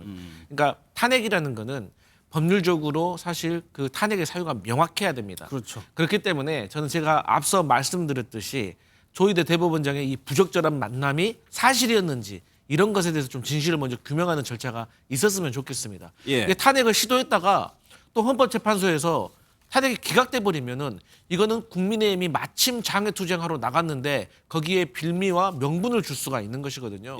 그래서 이런 것들을 조심스러워하는 현역 의원들이 저는 당내에 더 많다고 생각하기 때문에 조국 혁신당으로서 말 그대로 움직이기엔 좀 몸이 가벼우니까 그런 얘기 할 수 있지만 아직 저희 민주당에서는 설득력이 조금 부족해 보인다. 일단은 압박 수준. 사실 이제 심적인 마음으로야 얼마든지 탄핵하고 싶은 마음이 있죠. 그런데 이것도 탄핵을 실제로 옮기는 건 좀 다른 문제이기 때문에. 국민의힘 쪽 생각은 뭐 정강재 대변인. 저는 뭐 자신 있다면 탄핵하라는 입장입니다. 노무현 전 대통령이 탄핵됐죠. 당시에 이 탄핵 재판이 이르는 과정 기간 동안에 그 탄핵에 대한 역풍이 엄청나게 불었습니다. 그 직후 치러진 총선에서도 노무현 전 대통령을 중심으로 해서 만든 열린우리당이 과반 의석을 확보하는 상황을 연출이 되기도 했었는데 저는 지금 만약에 민주당이나 조국혁신당이나 이렇게 무리해서 사법부 대법원장에 대한 탄핵에 나선다면 국민적 역풍 그거 민주당이 감당하지 못할 것이라고 판단하기 때문에 나서지 못하고 있다고 보고 있는 겁니다. 만약에 탄핵이 처리되고 그것이 헌법재판소에서 탄핵 기각에 이른다라고 한다면 저는 민주당에 대해서도 위헌정당 해산이 가능하다고 생각합니다. 왜냐? 탄핵에 이르지 못하는 상황에서 삼권 분립을 위협하는 대법원장에 대해 탄핵하고 그것이 기각되는 사태를 야기한 데 대한 정치적, 사법적 책임도 민주당이 함께 져야 한다는 부담감 때문에 지금 민주당이 이렇게 곁불만 떼고 있는 것이지 실제로 탄핵 추진까지는 하지 못하고 있다. 저는 그렇게 평가합니다. 앞서 뭐 국민의힘에서도 이재명 대통령 탄핵 거론했었죠. 이게 어떻게 보면 좀 정치권이 좀 너무 거칠어지는 것 같다는 생각도 들기도 하는데 이제 국민의힘 얘기를 좀 해보겠습니다. 장동혁 대표가 윤석열 전 대통령 면회할 것이냐 말 것이냐 면회를 신청을 했다고 하네요. 일단 영상 한번 좀 보도록 하겠습니다. 윤석열 대통령에 대해서 뭐 당 전당대회 기간이든 이후든 간에 면회를 혹시 갈 생각이 있으신지? 지금은 저도 갈 수는 없습니다. 활동하는 변호사가 아니기 때문에 저도 지금 사실 면회가 막혀 있습니다. 면회가 막혀 있고 저는 당대표가 된다면 당의 대표로서 적절한 시점에 면회가 허용된다면 저는 면회를 가겠습니다. 네. 대통령 접견에 대해서는 적절한 시기에 적절한 방식으로 접견이 이루어질 수 있도록 저도 고민하도록 하겠습니다. 저런 입장이었는데 19일에 윤 전 대통령 특별면회를 신청을 했다라고 장 대표가 얘기를 했습니다. 안부와 심경을 여쭤보려고 신청을 했다는 건데 윤 의원님 그러면 그동안에 대표된 이후에 중도 행보를 좀 보인다라는 해석이 있었는데 면회를 신청을 했다는 거는 직접 갈 의지가 있었다는 것이고 이 정도면 이제는 장동혁 대표가 노선을 확실하게 정한다고 봐도 되는 거 아니에요? 저는 그렇게 생각하지 않는 게요. 일단은 이 장동혁 대표도 본인이 수차례 밝혔지만 뭐 윤석열 대통령을 다시 정치권에 복귀시켜서 국민의힘의 중심으로 세우겠다 이런 류의 윤어게인은 나는 아니다. 다만 지난 비상계엄 이후에 많은 국민들이 느끼고 있는 우리나라 헌정 질서의 위기에 대해서 공감하는 차원이다라고 수차례 해명을 했습니다. 그리고 이후에 실제로 뭐 전환기 씨 문제라든지 여러 가지 당내 현안, 또 한동훈 전 대표와의 문제라든지 이런 거에 있어서 장동혁 대표가 나름대로의 어떤 그 균형을 좀 보이는 모습을 보이고 있죠. 다만 이 면회 문제는 어떤 노선의 문제를 떠나서 사실 본인이 했던 약속을 지키느냐 안 지키느냐의 문제입니다. 따라서 장 대표 입장에서는 아마 면회를 가겠다고 했는데 안 가겠다고 했을 경우에 본인이 가질 수 있는 어떤 리스크는 충분히 우려했을 거라고 보거든요. 네. 다만 그것이 이제 불허가 됐다라는 것인데 어떻게 보면 이 불허가 된 측면은 저는 좀 다행이라고 생각하는 것이 오히려. 좀 시간을 벌었다. 시간을 벌은 것이고 네. 사실은 저는 그 사이에 오히려 윤 대통령 측에서 먼저 면회를 오지 않았으면 좋겠다라는 의견을 전달해 그게 가장 순조로운 해결 방안입니다. 일단은 현재는 그게 좀 어려운 상황이라고 본다면 저는 장 대표가 면회를 신청할 수밖에 없었을 거라고 보고요. 이것이 이루어지지 않은 점은 어쩌면은 장 대표에게 정치적 공간의 여유를 열어준 것이다. 그렇게 이거 박 의원님께 여쭤볼게요.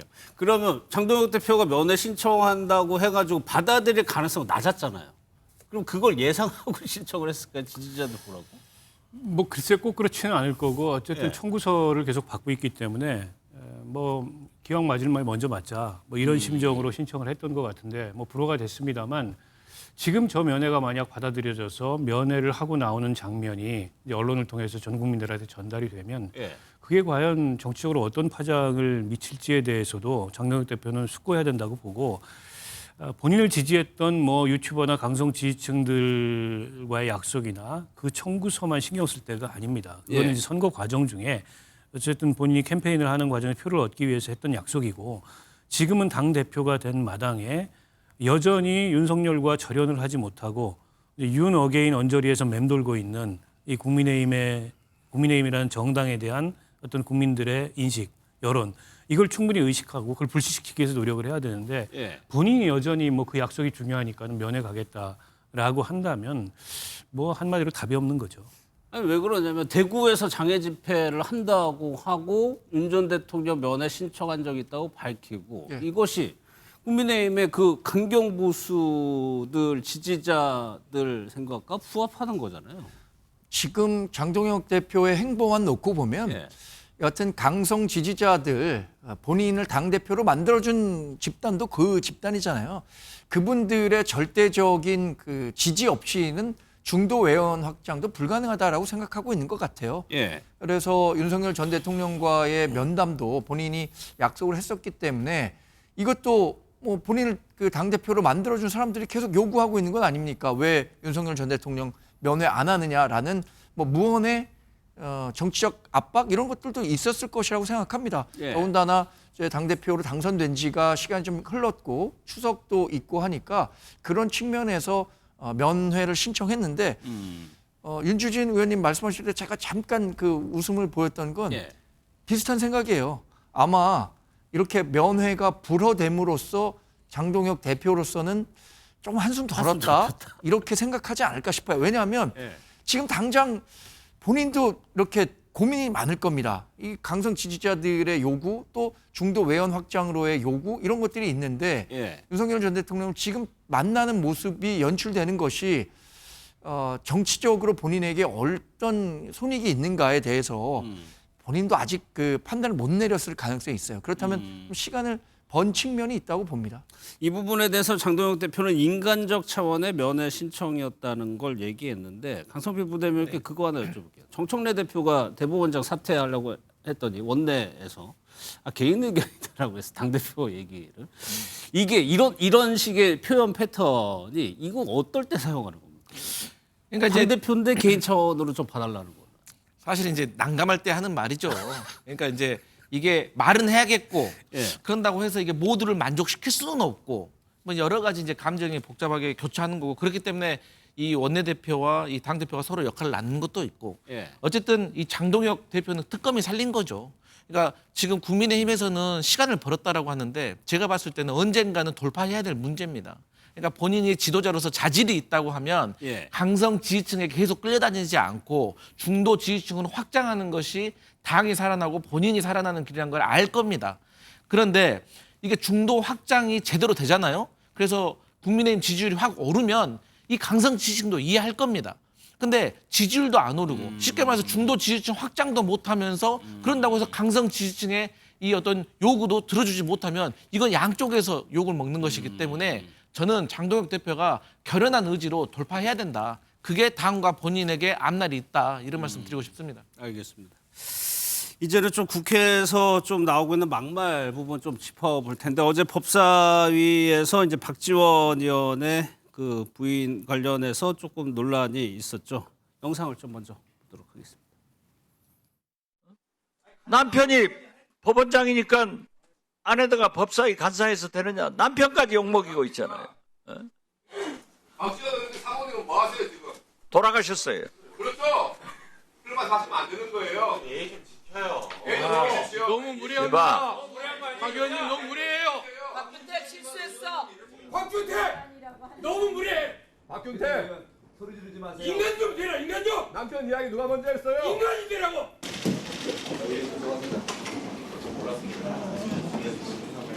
말이 돼. 모합이 된 겁니까? 아니면 아직도 조금 기분이 좀 상하셨어요? 기분은 상하죠. 당에서 법사위에서 적절한 조치할 거예요.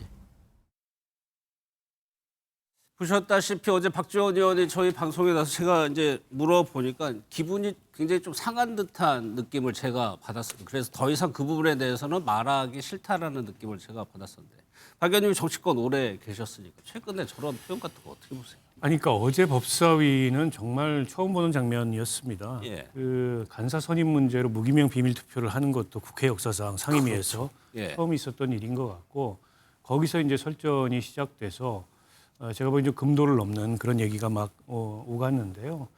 전체적으로 지금 법사위가 이렇게 여야 간에 이제 충돌이 주로 벌어지는 주 전장이 됐습니다만 갈수록 상태가 악화되는 것 같아서 예. 뭔가 이게 여야 스스로 좀 이 자성하고 해결을 해야 될 것 같아요. 제가 보기에 나경원 의원 간사 선임 포기해야 됩니다. 추미애 위원장 우리가 익히 그동안에 봐와서 알지만 절대로 안 해줄 거고 나경원 의원이 또 안 해줄 명분을 제공했어요. 뭐 초선들은 앉아있어 이렇게 일종의 이제 막말을 함으로써 그런데다가 사유가 계속 늘어나요. 뭐 이해충돌 문제 나오고 예. 징역 2년형 부형받고 이 상태에서 계속적으로 고집해봐야 실익이 없다. 그런 면에서 제가 보기에는 포기하시라 이런 말씀을 드리고 싶고요. 예. 이제 이 추미애 위원장이나 민주당에서 다소 무리하는 것 같은데 그 무리함에 한 수를 더 두는 게 늘 국민의힘입니다. 어제 같은 경우에도 곽규택 의원이 본질과 전혀 동떨어진 그러니까 박지원 의원이 가족 얘기를 한 거는 이해충돌 문제를 지적을 한 거예요. 근데 본질과 전혀 동떨어진 박지원 의원님 뭐 사모님은 뭐 하세요? 이런 질문을 모르고 했다 하더라도 자꾸 하신 걸 모르고 했다 하더라도 그렇게 이제 고령의 원로한테 굉장히 부적절한 발언을 본질도 아닌 걸 가지고 한 거죠. 그럼으로써 뭐 윤리까지 제소가 됐는데 저는 여야 모두 너무 막 나가면 안 된다. 예. 이렇게 되면 국회 법사위라는 게 정말 불량 상임위로밖에 보이지 않을 거고 법사위가 갖고 있는 타상임위 법안에 대한 그 체계작구 심사권은 없애야 됩니다. 그게 있다 보니까는 법사위가 상원이 돼가지고 자꾸 쟁탈전하고 여야 간에 저런 충돌이 일어나는데 이미 국회의 입법 능력이라는 게 굉장히 성숙해 있기 때문에 예. 굳이 법률가들로 구성된 법사위가 상원 노릇 안 해도 입법에 하등 차질이 없다 이렇게 봅니다. 예, 여기에 대해서 김재원 최고위원이 언급한 부분이 있습니다. 어떻게 얘기하는지 들어보도록 하겠습니다. 물론 곽규택 의원 발언을 문제 삼고 있지만 그 전에 박지원 의원이 나경원 의원의 가족까지 거명하면서 사적인 공격을 한 것이 촉발된 사유라고 생각합니다. 저는 정치 전면에서 오랫동안 활동하신 분이 점잖지 못하게 그런 말씀을 하시는 것 자체가 굉장히 잘못된 것이고 이것은 금도를 훨씬 넘어선 일이라고 생각을 합니다. 이 부분은 윤혁께 여쭤보고 김재원 최고위원이 뭐 당내 분위기를 대변한다고 볼 수는 없겠지만 실질적으로 저런 분위기가 있나요? 아니, 근데 이제 물론 곽규택 의원께서 하시지 않았으면 좋았을 발언은 맞죠. 예. 그러나 사실은 또 어떻게 보면 또 황당한 실수인 것도 분명합니다. 그러니까 물론 상대방이 돌아가셨다는 걸 모르는 상태에서 역공을 펼치다가 이렇게 된 것인데 본질은 무엇이냐는 거죠. 본질은. 지금 예. 본질은 뭐냐면은 나경원 의원의 남편이 현직 판사이고 법원장이기 때문에 안 된다? 아니 그랬으면은 그 처음부터 우원식 국회의장이 허락하지 말았어야죠. 왜 사보임을 허락했습니까? 예, 그거는 정당의 자율성을 존중했기 때문에 허락한 것이거든요. 자, 그리고 지난 9월 10일에 왜 그러면 여야는 나경원 법사위 간사 선임권을 합의했습니까? 그것도 괜찮다는 것이잖아요. 그때는 법원장이 아니었나요? 그러니까 다 되는 것들이었습니다. 다 예. 된다고 해놓고 이제 와서 나경원은 안 된다. 나경원 찍어내야 된다는 이유를 찾아가는 거예요. 이게 지금 이 현재 벌어지고 있는 법사위의 행태의 본질이고요. 야당의 간사 선임권을 표결에 붙여서 부결한 사례가 없습니다. 이런 정말로 정당의 각 여당과 야당의 간사 선임마저도 다수의 의석수를 갖고 틀어주겠다? 이게 진짜 의회 독재거든요. 저는 이런 부분이 본질이지 여기서 오고 갔던 고성, 막말, 실수까지 우리가 다 가져간다면 사실 국회의원 중에요. 나만 아는 사람이 없을 겁니다. 그게 현실이기 때문에 저는 자꾸 우리가 본질을 회피하지 말고 좀 이런 지금 현재 야당에게 여당이 하고 있는 이 행태의 문제점을 좀 직시하자 이런 말씀 드리고 싶습니다. 근데 저런 말들이 관계를 더 강경하게 만들고 있는 것이 어제 박정원 의원께서는 당에서 뭔가 조치를 취할 거라고 얘기를 하더라고요. 또 어떻게 되는 겁니까? 그러면? 저희 당에서는 이제 좀 고민을 하겠죠. 예. 박규택 의원의 저런 발언에 대해서 어떻게 대응할지를. 근데 이제 국민의힘에서는 방금 말씀하셨던 것처럼 뭐 배우자가 이번에 뭐 법원장이 된 것도 아니고 전부터 법원장이었고 뭐 여러 가지 얘기를 하시잖아요. 예. 저는 그런 생각을 합니다. 나경원 의원이 법사위 간사로서 부적절한 이유가 많이 있었는데 그래서 마음에 안 들었는데 이게 구형을 2년, 패스트트랙과 관련된 구형을 2년 받음으로써 이렇게 결정타가 된 것이다. 그래서 상황 변화가 생긴 것이다.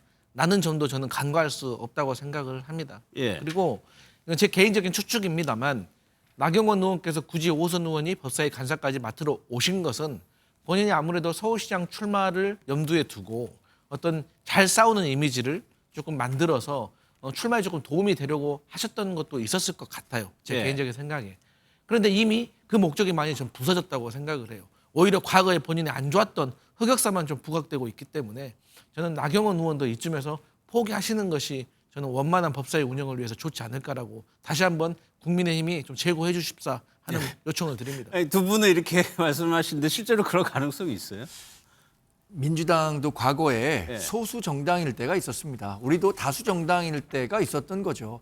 그러면 전 역지사지의 마음을 좀 가져야 한다고 생각하는데 지금 본인들이 힘을 가졌다는 이유만으로 본인 마음 먹은 대로 다 할 수 있다고 그 권한 다 행사하게 된다면 그러면 민주주의가 붕괴하는 겁니다.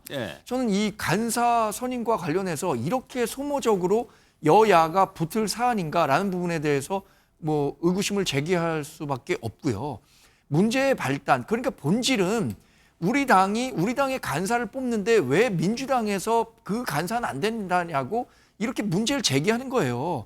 과거에도 민주당의 간사에 대한 자격 여부에 대해서 우리 당도 문제를 제기한 적이 있었습니다. 그러나 이런 오랜 신랑이 끝에 국회 내에서의 관례를 인정하고 관행에 따라서 해당 정당의 간사를 선임한 전례가 있습니다. 그렇다면 지금 상황에서는 민주당도 과거대로 해결하는 것이 상책일 텐데 이게 굉장히 강성 지지자들끼리 감정 싸움으로 가면서 여야 대치에 아주 한 국면에 서 있게 된 셈이에요. 그러니까 양쪽 정당 모두 출구 전략을 찾지 못하고 격돌하게 되는 셈인데 저는 뭐 이재명 대통령도 얘기하잖아요. 강자 포용할 줄 알아야 한다라고 얘기하는데 정작 국회 운영하는 것은 그렇지 않은 것들. 저는 국민들이 가장 싫어하는 것은 정치권에서 갖고 있는 오만, 거만 뭐 이런 방자한 모습일 겁니다. 이런 것들에 대한 국민적 평가를 두려워한다면 민주당이 간사를 관행대로 인정해야 한다고 생각합니다. 사례가 하나 더 있습니다. 이제 정청래 대표가 교섭단체 대표 연설을 할 때 이제 송원석 원내대표가 한 말에 대해서 아주 강력하게 항의를 했었죠. 유감을 일단 표명을 했습니다. 영상을 좀 보겠습니다. 노상원 수첩이 현실로 성공했더라면 이재명 대통령도 저 정청래도 이 세상 사람이 아니었을 것입니다. 본회의장에서 본의 아니게 그런 일들이 상황이 발생한 것에 대해서는 뭐 저도 유감입니다. 하지만 전체 상황에 대해서는 좀 형평성 있게 다뤄주시기를 바란다라고 하는 말씀을 드립니다.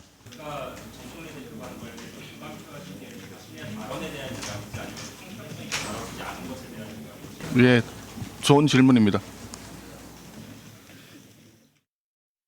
윤현기에 제가 저거 질문 드리려고 했었는데 질문이 나왔네요. 어떤 거에 대한 유감이었을까요, 송원석?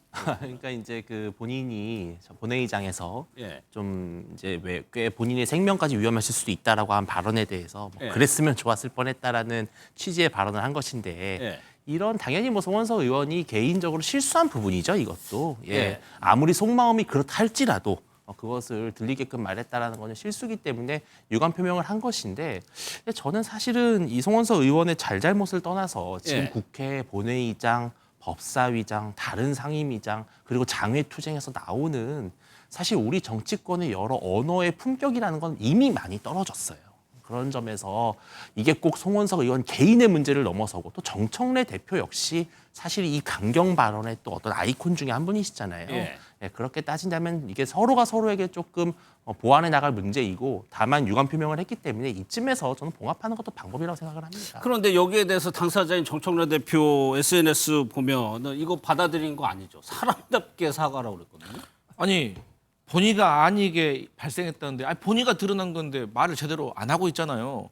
그리고 기자가 묻는데 좋은 질문입니다. 가버리잖아요. 이거 무슨 매너입니까? 저런 사과는 안 하는 게 낫습니다. 정말. 오히려 사과 받은 것도 아니지만 예. 저런 모습을 보면서 더 기분 나쁠 것 같아요. 그리고 특히나 사과의 조건이 몇 개 있는데 그중에 가장 중요한 게 신속성입니다.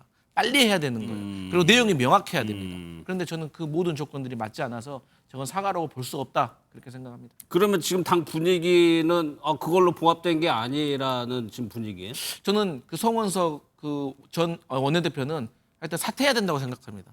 오늘 저런 태도를 보니까 그런 입장은 더 분명해졌다. 그런 생각합니다. 그런데 최근에 막말 박 의원님께만 여쭤볼게요. 좀 명확하게 좀 잘못된 발언, 좀 감정에 치우친 발언들은 사과를 명확하게 하고 그걸 끝내고 넘어가는 게 낫지 않을까 싶기도 하고. 아니 그렇게 해야죠. 왜냐하면 저 발언은 그냥 실수가 아니고 극언입니다. 극언. 예. 통상의 그냥 국회에서 여야가 주고받는 고성이나 막말과는 차원이 다른 거고 어쨌든 우리 헌정 체제를 파괴하고 정치인들을 수고해서 뭐 폭파 어쩌고 저쩌고 하는 그 메모에 대해서 그렇게 됐으면 좋았을 거리라는 건 명백한 내란 동조 발언이고 예. 그렇게 안 돼서 매우 아쉽다 이런 표현이잖아요. 저런 분이 지금 국민의힘의 원내대표를 하고 있다면 내란 당의 이미지만 더 강화되는 거고 송원석 원내대표는 교섭력을 잃었어요. 원내대표가 교섭력을 잃는 순간 무용지물입니다. 당장 지금 여야 간에 그 민생 그 회의를 꾸리기로 한 데서도 원내대표들은 빼고 원내수석부 대표하고 정책위장으로 꾸리기로 한 이유도 송원석 대표의 저 막말 때문이에요. 때문에 이거는 그냥 송원석 대표 한 사람이 그 뭔가 본인 이미지 국인 차원을 떠나서 예. 국민의힘이 내란당 이미지를 더 강화시키는 고착시키는 그런 차원의 문제이기 때문에 국민의힘에서도 이렇게 가볍게 볼 문제가 아니라고 봅니다. 예, 뭐 여야를 막론하고 좀 실언에 대해서는 좀 사과하는 문화도 필요해 보이지 않을까 싶습니다. 정치권 얘기는 여기서 마무리하고요. 사건 사고로 넘어가도록 하겠습니다.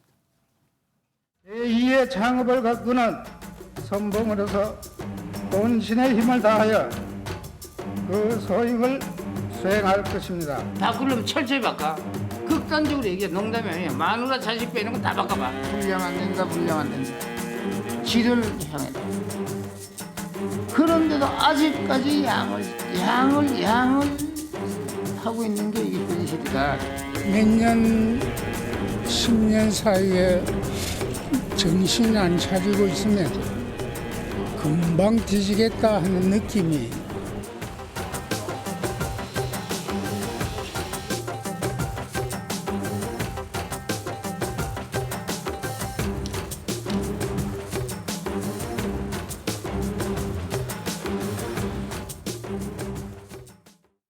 세 분과 이어가겠습니다. 강민경 아나운서, 홍정성 기자, 양지민 변호사 나오셨습니다. 어서 오십시오. 예. 안녕하세요.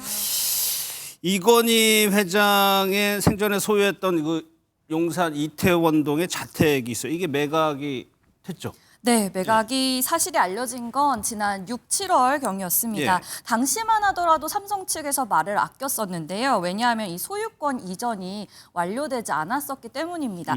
그러나 이제 소유권 이전까지 완료가 되면서 매각 사실이 대대적으로 보도가 됐는데요. 예. 이건희 회장의 이 마지막 유산으로 불리는 이곳에 대해서 아주 간단하게 설명을 드리자면 이곳은 지난 1976년 이태원에 지어진 단독 주택이고요. 대지 면적이 325평, 연면적 150평 규모의 지하 1층, 지상 2층의 단독 주택입니다. 이건희 회장이 매입한 건 지난 2010년의 일이었는데요. 당시 세한미디어 주식회사로부터 약 83억 원에 사들였습니다. 세한미디어 역시 삼성가 중에 하나라고 보시면 될 것 같은데 이건희 회장의 둘째 형, 그러니까 고 이병철 창업주의 둘째 아들, 고 이창희 회장이 운영한 회사가 바로 이 세한 핫한 미디어입니다. 이건희 회장이 둘째 형이 보유하고 있던 이 주택을 동생이 이건희 회장이 사들였다 이렇게 보시면 되는데요. 정리를 하자면 이 주택은 이건희 회장은 물론 이 삼성과의 의미가 남다른 곳인데 이번에 매각이 됐는데 매각이 된 소식만큼 화제가 된 것이 이 주택의 새 주인입니다. 1984년생의 이 40대 초반의 젊은 여성 사업가가 매입을 했습니다. 그래서 초반에는 이건희 회장의 집이 팔렸다고 하니까 거기에 관심이 집중됐는데 그 산 사람이 알려지면서 오히려 지금 더 주목을 받고 있어요. 네, 맞습니다. 이 1984년생의 여성 기업인 강나연 태화홀딩스 회장이 바로 그 주인공인데요. 이 태화홀딩스 에너지 철강 트레이딩 회사인데 강나연 회장이 2013년에 창업한 것으로 알려졌고요. 이 러시아, 인도네시아, 호주에서 철강 원자재를 수입한 후에 아시아에 재공급하는 일을 하고 있다고 합니다. 이 국내 주요 철강사를 고객사로 두고 있고요. 2022년에 매출이 약 2,700억 원, 23년에 약 3,300억 원, 그리고 작년에 4천억 원의 매출을 올리는 굉장히 빠르고 크게 성장하는 회사인데 오늘 또 화제가 된 점이 이 회사에 등록된 직원이 단 7명에 불과하다고 해서 7명. 네, 굉장히 화제가 됐고요. 오늘 관심이 얼마나 뜨거웠는지 오후에 이 태화홀딩스 홈페이지가 잠시 마비가 될 정도였습니다. 다시 이 주택 이야기를 하자면요. 이건희 회장이 83억 원에 2010년에 매입을 했는데 강나연 회장은 228억 원에 이 주택 매입했습니다. 그런데 더욱 놀라운 점이 이 주택을 전액 현금으로 구입을 했다는 점입니다. 228억 현금으로 산 것으로 지금 알려져 있어요. 네, 그러니까 한 가지 더 놀라운 점이 있습니다. 이 주택을 본인 명의뿐만 아니라 공동 명의로 구입을 했는데요. 2014년생인 11살 자녀와 각각 이 85%와 15% 공동 지분으로 구입을 했다고 해서 한 번 더 화제가 됐습니다. 그러니까 양 변호사 이 부분이 좀 특이해요. 자녀하고 같이 공동 명의를 한다. 그렇죠. 그러니까 이게 어떻게 보면 뭐 세무상 아니면 전략적인 좀 증여의 방법이라고 좀 보이기도 합니다. 왜냐하면 우리가 이 파이가 커졌을 때 자녀에게 증여를 하게 되면 증여세로 일정 금액 이상이 된다면 거의 50% 정도를 세금으로 내야 되죠. 근데 이것이 비교적 소액입니다. 물론 뭐 몇십억 원 하는 그 돈이기 때문에 뭐 소액이라고 말할 수는 없겠지만 이렇게 비교적 일정 부분의 지분을 자녀에게 미리 증여하고 그 다음에 부동산 가치가 상승하면서 이 파이가 같이 커지게 되면 그것은 오롯이 자녀의 100% 재산이 되는 것이거든요. 그렇기 때문에 나중에 낼 수 있는 증여세라든지 세무적인 그런 세금 부분을 줄이기 위해서라도 최대한 그 시기를 앞당겨서 자녀에게 미리 일정 부분 이렇게 지분을 주고 그 다음에 이제 이렇게 지가 상승을 기대하는 것이 요즘에 하나의 좀 세무적인 그러한 뭐 팁이라고 보자면 팁으로 볼 수도 있겠습니다. 그러니까 현금으로 샀다는 건 추측이죠. 근데 뭐 근거가 있겠죠? 그렇죠. 우리가 이제 보통은 뭐 이런 고액의 자산을 부동산을 매매를 하게 될 때에는 은행으로부터 대출을 받습니다. 그러면 은행에서는 이제 등기부 등본상 이제 근저당 설정을 하게 됩니다. 그 돈을 받아야 되니까. 그런데 이제 지금 알려지는 바에 따르면 근저당 설정이 안 됐다라는 것입니다. 안 된 상태로 등기상에 이제 소유권 이전이 됐다라는 걸 보자라고 한다면 우리가 흔히 뭐 이렇게 집 살 때 내 화장실만 우리 집이야, 내 거야라고 얘기하고 나머지는 은행 거야 이렇게 얘기를 하는데 이 강 회장의 경우에는 자녀와 100% 현금으로 근저당 없이 그러니까 대출 없이 집을 샀다라고 볼 수 있겠습니다. 홈페이지가 마비될 정도로 관심이 큰데 이 강나연 회장이라는 분이 뭐 여러 방면에서 활동을 하고 있다면서요? 네, 사업적으로도 성공했지만 이 강 회장의 사회공헌 활동도 주목을 받고 있어요. 이전에 서울 아산병원, 서울대병원에 각각 3억 원씩 기부를 하기도 했고 최근에는 호흡피해 성금으로 충남에 1억 원을 또 기탁하기도 했습니다. 이 정도 이제 놀랍지 않다고 하실 수도 있는데 점점 놀라운 얘기가 나와요. 최근에 영화 브래드 피트 주연 영화 F1 더 무비 재밌게 보신 분들 많을 텐데 여기서 자동차 경주 하잖아요. 포뮬러 1이라고 하죠. 네, 포뮬러 1이라고 하죠.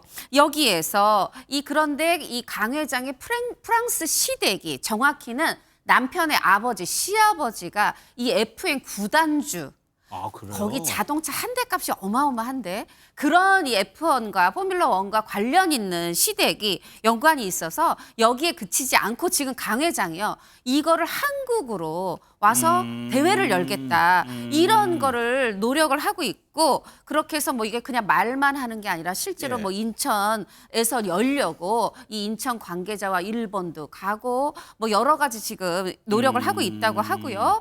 또 이 뭐 남편의 시댁 쪽만이 아닙니다. 강 회장의 외할아버지, 외조부가 이 굉장한 또 인물인데 1960년에 국가재건 최고회의의 총무국장 역임하셨고 그러니까 예. 나라 재건에 굉장히 공헌을 했다는 거죠. 이 전쟁 이후에. 예. 그리고 또 그 이후에 국회 사무처장까지 지낸 인물 이 김길기상 박사십니다. 나중에는 관동대 정치외교학과 교수로 이제 마무리하셨는데 예. 이런 식으로 시댁을 보나 뭐 외가를 보나 굉장히 이런 모든 게 다 오늘 화제가 되고 있습니다. 예. 그런데 왜 이건희 회장 삼성가에서는 이 집을 팔려고 했을까도 좀 궁금해지네요. 네, 먼저 이 주택의 소유주부터 설명을 드려야 할 것 같습니다. 2020년 10월 이건희 회장이 별세를 하면서 이 주택은 부인 홍라희 회장이 9분의 3, 이재용, 이부진, 이서연 이 세 자녀가 각각 9분의 2씩 공동 소유해왔던 것으로 알려져 있습니다. 예. 삼성일가는 2020년 고 이건희 회장의 별세 이후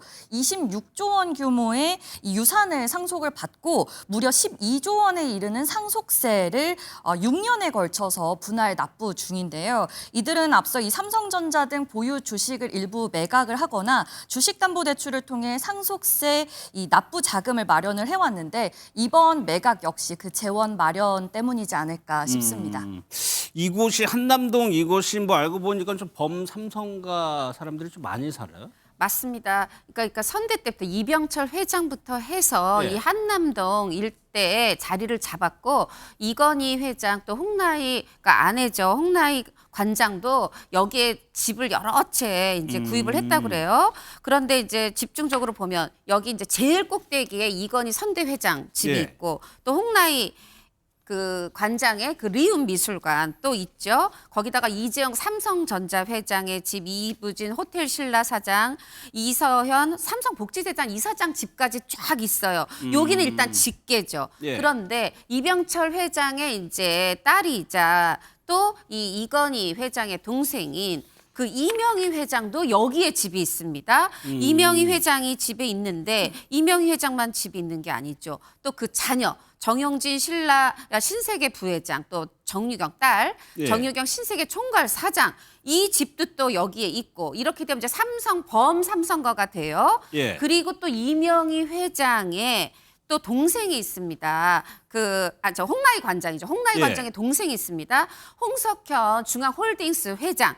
또 그 집도 있고 뿐만이 아니라 똑같이 중앙홀딩스의 부회장인 홍정도 홍정도, 부회장. 네, 홍석현 예. 회장의 부회장이 그러니까 아들이죠. 그리고 또 다른 아들 홍정영 BGF 또 대표까지 해서 이쪽까지 말하자면은 이건희 회장 있고 홍라희 관장 있고 그 이건희 회장 쪽에 어떤 그 동생 이명희 일가도 있고 홍라희 관장의 또 동생 일가도 있고 예. 이렇게 몰려 있다 보니까 별명이 붙었습니다. 삼성 이씨 집성촌이다. 삼성 가족타운이다. 이렇게 불리고 있다고 하네요. 그런데 삼성가뿐만 아니라 한남동에 뭐 재계 인사들이 많이 산다면서요? 네, 맞습니다. 예전에 드라마를 보면 이렇게 전화가 오면 예. 네, 성북동입니다. 이런 장면 혹시 부잣집에서. 네, 기억나시죠? 예전에는 성북동, 평창동, 뭐 청담동 이 정도를 유독 재벌들이 많이 산다는 인식을 가지고 있었는데요. 예. 요즘 대세는 한남동인 것 같습니다. 소개해 주신 범삼성가 외에도 LG가도 한남동 일대에 자리를 잡았는데요. 고 구본무 LG그룹 회장은 2005년부터 한남동에 뿌리를 내렸고요. 이 현재 구광모 LG 회장도 한남동의 고급 아파트 단지인 한남더힐에 거주하고 있는 것으로 알려졌습니다. 예. 최태원 SK 회장 역시 한남동 주민이고요. 이외에도 범현대가와 농심가 오너 일가 모두 이태원동, 한남동 인근에 단독주택을 보유하고 있는 것으로 알려졌습니다. 그럼 홍 기자님 뭐 이런 특별한 이유가 있을까요? 특별한 이유가 있어요. 왜냐하면 여기에 대사관, 영사관이 많거든요. 많아요. 예. 그렇게 되면 치안, 보안이 철저하고 그리고 원래 외교공간 100m 이내에서 집회 시위할 수 없어요. 또 조용하죠. 그리고 성북동이나 마찬가지로 높은 언덕이 많아요. 이렇게 예, 되면 뭔가 예. 폐쇄적인 분위기가 형성되면서 사생활 보호에도 좋고요. 그리고 가만 생각해 보면 이 동이요. 말이 강북이지. 이 바로 강만 한남대교만 건너면 강남이고 가깝죠. 또 광화문도 15분 거리에 갈 수 있고요. 그리고 전통적인 부촌이라고 하는 지역을 보통 배산임수다 예. 이렇게 얘기를 하고 한나라의 수도를 정할 때도 배산임수로 보는데 바로 이 한남동이 뒤에는 남산이요 앞에는 한강인 거죠. 예. 그렇게 해서 또 전통 부촌의 풍수지리마저도 갖췄다 해서 사실 이런 오늘 재벌가들 중심으로 얘기를 했지만 엔터테인먼트 업계에서 돈을 번 분들도 뭐 배우든 영화 제작사 대표든 한남동에 집을 많이 마련합니다. 알겠습니다. 다음 소식은요. 가수 성시경 씨가 14년간 기획사를 불법으로 운영했다는 사실이 밝혀졌네요. 네. 예. 가수 성시경 씨의 친누나가 대표이사로 있는 성시경 씨의 이 1인 기획사가 최근 불법 운영 논란에 휘말렸습니다. 예. 2011년에 해당 소속사를 설립한 이후 무려 14년간 이 대중문화예술기획업에 등록하지 않고 불법적으로 소속사를 운영해왔기 때문인데요.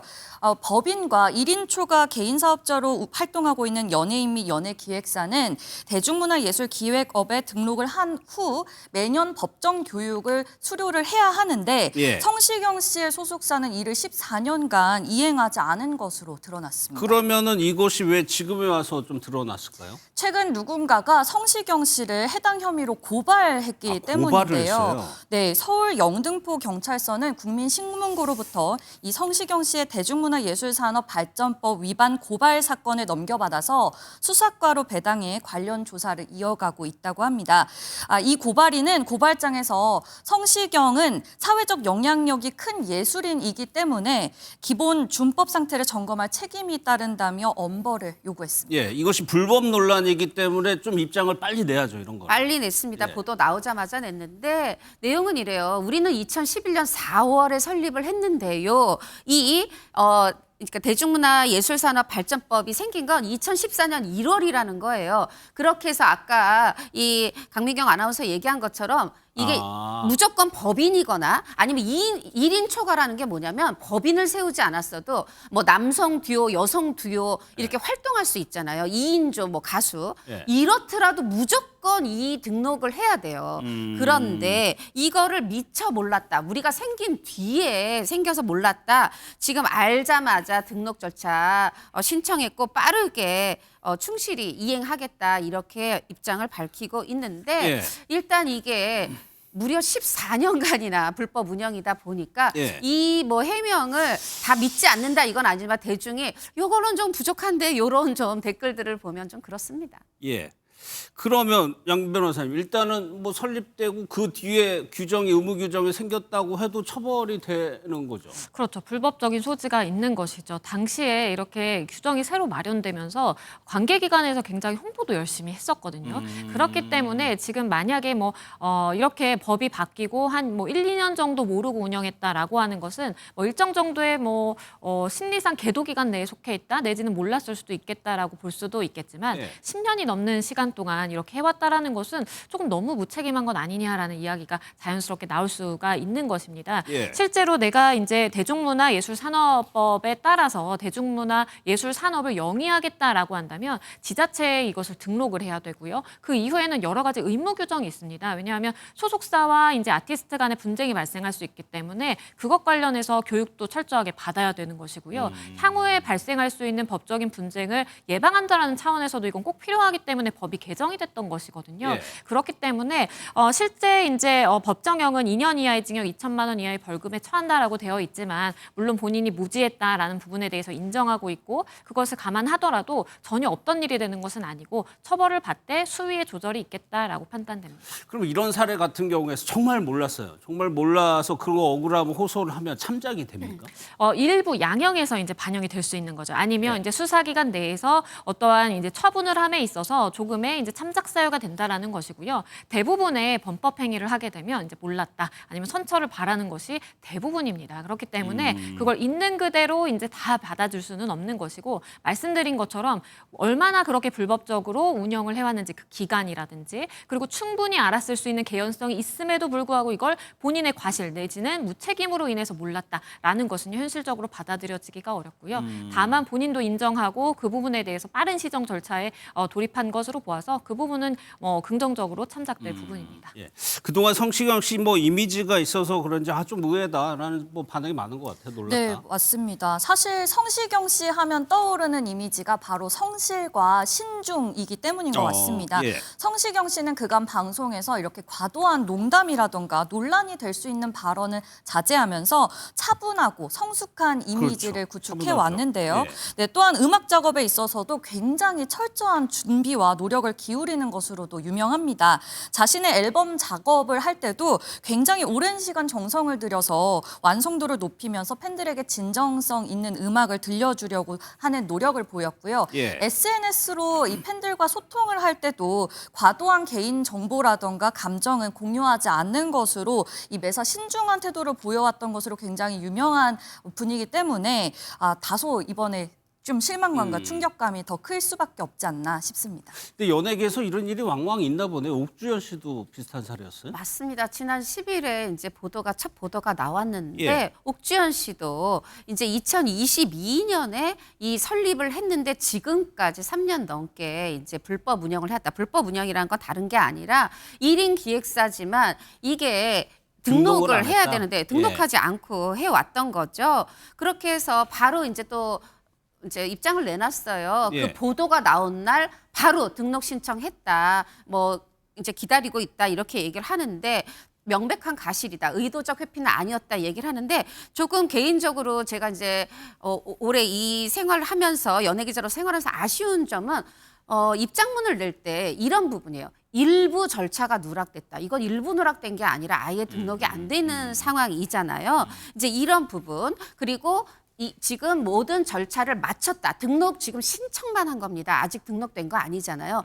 지금 이런 판단을 대중이 다 하십니다. 그렇기 때문에 이런 입장문을 낼 때도 말 하나, 단어 하나를 고르는 게 필요하다. 저는 개인적으로 조언을 드리는 바입니다. 근데 1인 기획사 요즘 많이 들리던데 네. 이게 장점이 좀 있나 봐요. 장점이 있죠. 왜냐하면 제가 만약에 어느 대형 엔터테인먼트에 소속이 돼 있어요. 그러면 여러 가지 제가 배우라면 작품 섭외나 이런 거에 용이한 부분은 있는데 사실은 이제 내가 속한 엔터테인먼트로 이 나의 수입이 출연료가 들어오면 저는 개인으로 받는 겁니다. 그리고 개인으로서 세금을 다 내야 돼요. 그런데 만약에 제가 1인 기획사를 설립하면 저는 법인이니까 만약에 뭐 세금을 낼 때도 유리하고요. 그리고 건물 하나를 사도 취득세, 양도세 다 유리합니다. 이제 그런 부분에서 요즘 흔히 잘 나간다 하는 분들은 1인 기획사 설립이 잦네요. 알겠습니다.